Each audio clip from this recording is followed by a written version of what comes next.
d'être là, les chéris. Merci pour tous les commentaires. On a lancé un sondage sur C8 suite à cette commission. Regardez pour l'instant le résultat du sondage. Vous pourrez continuer à voter. Voilà, selon vous qui a gagné le. Alors, oui, bon, voilà. Ah ouais. Gilles Ver... bah, merci à vous pour l'instant. Voilà, pour l'instant, c'est vrai que Gilles, la LFI est à l'image de tes résultats. Non, mais c'est fou. Alors, 14h20, le président de la commission, puisqu'on revient sur toute cette commission, on vous montrera toutes les rigolades aussi dans un instant. Le président de la commission a posé ses premières questions. Elle portait sur les sanctions de l'Arcom.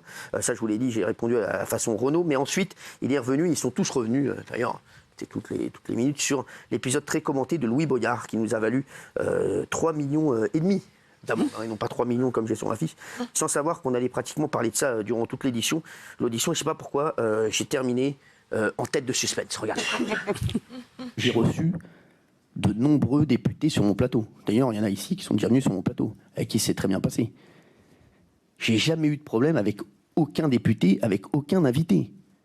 Le seul avec qui j'ai eu des problèmes, c'est Louis Boyard. Louis Boyard, c'est un cas un petit peu particulier, parce que Louis Boyard, c'est avant tout un chroniqueur. Et je pense que s'il a été élu, je ne veux pas nous jeter des fleurs à TPMP, à moi, mais je pense qu'on y est pour quelque chose. Je regrette bien entendu mes propos sur Louis Boyard et les propos que j'ai eus envers lui. Mais quand Louis Boyard est venu sur le plateau, je voyais non pas un député, et j'aurais dû, mais je voyais un pote qui me trahit en direct. Et je peux vous dire que c'est ça qui m'a fait le plus de peine. Voilà. Bye, my lover. Goodbye, my friend. Ils sont cons sans rigoler, vraiment la production, c'est vraiment des chiens hein, sans rigoler. Lionel, tu étais là, donc c'est vrai que c'était la question, c'était beaucoup Louis Boyard. Hein. Comme les 3/4 des questions. Exactement. C'est 2h30 pour Louis Boyard. Pour vous dire qu'il n'y avait pas grand-chose en fait, hein, parce que Louis Boyard est revenu à chaque fois. Alors Aurélien Saint-Toul, le rapporteur de la commission d'enquête qui est député de la France Insoumise, prend la parole pour la première fois et a voulu, avant de poser des questions, il a voulu mettre des taquets. Regardez, bon, des taquets, bon, c'est pas non plus... voilà, c'est pas Rambo. Voilà. Hein C'est pas Rambo ni... non, c'est pas Tango et Cash, regardez. Signaler que dans votre public, il y avait des dames qui portent parfois le voile et que vous ne les interdisez pas. Je me permets respectueusement de faire observer que c'est la loi. Ce serait de la discrimination si vous ne les acceptiez pas. Quant à l'idée que M. Boyard vous ait trahi, je rappelle à toutes fins utiles que la trahison en question a consisté à évoquer les affaires en Afrique de Vincent Bolloré, ce qui quand même laisse penser que vous avez une conception assez élargie de la notion de trahison. Alors voilà, bon, il n'était pas méchant, hein. Voilà. Il y a plein de gens qui l'ont fracassé sur les réseaux sociaux. On va les mettre dans un instant, oui. Mais c'est là où, à mon sens, ils n'ont pas compris cette séquence qui a été d'une, une trahison à titre personnel, mais deux, et peut-être comme disait Raymond tout à l'heure, qui ne connaissent pas assez la télévision. C'est qu'on parlait d'un sujet qui n'avait rien à voir avec ça, que vous l'avez invité pour ça, et qu'il est venu faire un happening qui n'a rien à voir avec le sujet de base. Et c'est en ça aussi, c'est ça qui vous a énervé, au-delà de la trahison humaine qui doit prendre en considération tout de même, le fait que quelqu'un vienne pour un sujet, donc il y a des équipes qui invitent des invités pour parler de ce sujet, qui sont légitimes pour en parler, et le mec fait un truc complètement à côté juste pour avoir son quart d'heure de gloire. C'est n'importe quoi, ils ne l'ont pas pris en compte. Alors, je lui ai répondu sur ces 3 tacles, regardez.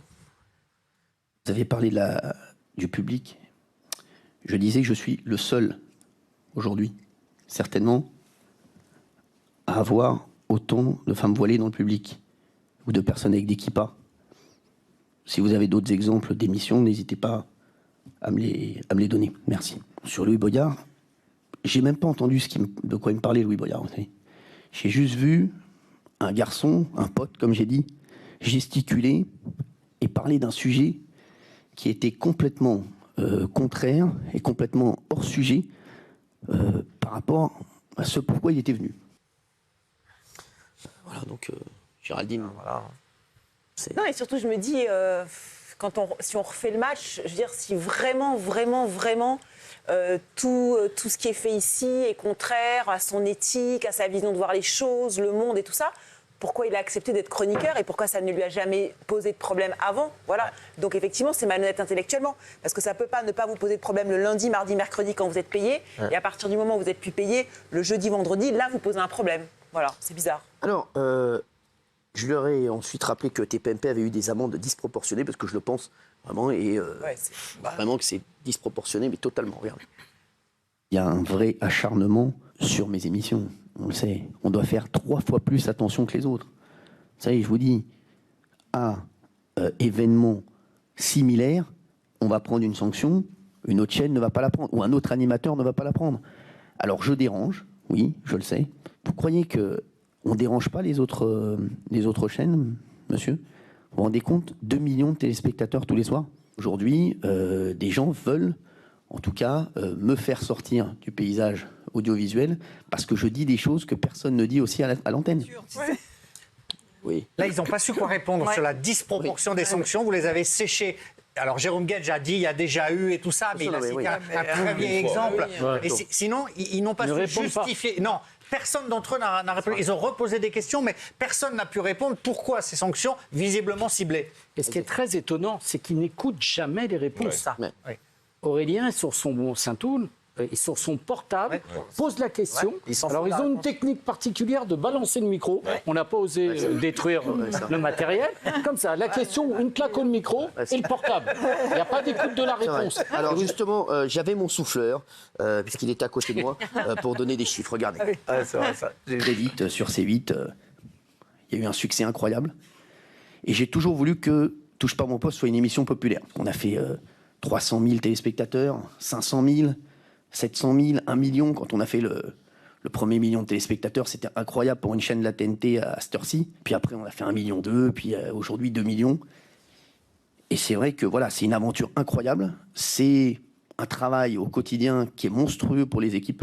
On a fait, je ne sais plus combien d'heures de direct, plus de 5 000 heures de direct. Et les faits pour lesquels on est ici aujourd'hui représentent combien ? 0,12% de l'antenne, 0,1%. Donc bon. Il est fort, Lionel. Il est fort. Il est fort. Hein. Le mouvement de la tête est très fort. C'était magnifique. C'était magnifique. Alors, Aurélien Saint-Toul m'a ensuite demandé de m'expliquer sur un happening qu'on avait fait pour charrier l'ancien président du CSA, Olivier Schramek. Et c'était bien sûr de l'humour. Tout le monde, voilà. Sur les institutions, tout le monde rigole. Enfin, tout le monde a le droit de faire des vannes. Les quotidiens le font toute la journée. Voilà, nous, on n'aurait pas le droit de le faire. Et je lui ai répondu. Là, c'était le moment où j'étais le plus scolaire de la commission. Vous avez mené contre l'ex-président du CSA, Olivier Schramek, une campagne de dénigrement allant jusqu'à vous faire offrir dans l'émission TPMP du 20 juin 2017 des claquettes sur la semelle desquelles était inscrit son nom. Et le rappeur Al Rima précisait « Comme ça, tu marcheras dessus ». Quelle est votre conception du respect dû au président d'une autorité indépendante chargée de faire application de la loi par la représentation nationale ? On était à 95% dans le divertissement à l'époque d'Olivier Schramek. Et donc, c'est un happening comme un autre, comme le faisaient les nuls, comme le faisaient les inconnus, des parodies, des vannes. Je vais vous dire, moi, je respecte beaucoup Olivier Schramek, mais on fait tous des erreurs. Je pense que vous aussi, Aurélien Saint-Toul, je pense que vous regrettez ce que vous avez fait à Olivier Dussopt, ministre du Travail, en le traitant d'imposteur et d'assassin. Moi, peut-être aujourd'hui, je regrette aussi cette blague qui date d'il y a très longtemps. Ah, c'est bravo. Ça, Il n'y a pas de réponse.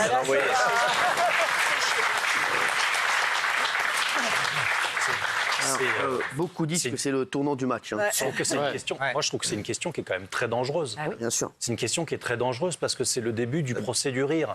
Je suis vraiment assez choqué par ce type de questions. Bravo. Évidemment qu'on ne doit pas tout se permettre. Évidemment qu'il y a des sanctions. À propos des sanctions tout à l'heure, il n'y a pas d'échelle de sanctions. Il n'y a pas de grille de sanctions. C'est-à-dire que c'est totalement à l'appréciation de l'arbitre. L'arbitre fait ce qu'il veut en fonction du doigt mouillé. C'est là-dessus. Mais là-dessus, vraiment, c'est l'humour. S'il y a bien. Non, mais pardon, Jean-Michel, mais vraiment, l'humour, c'est. Enfin, il n'y a pas de procès de l'humour, j'espère. Oui. C'est comme si on avait traîné les nuls à une époque, quand ils s'étaient moqués du CNRS en disant avec la mouche qui pète, les chercheurs qui la mouche qui pète. Oh là, c'était une parodie, on s'est marré, alors que c'est une institution très sérieuse. Voilà, il n'y a pas d'ordre. C'est le propre des émissions satiriques et humoristiques de se moquer des institutions. Faire des parodies, on ne fait plus rien.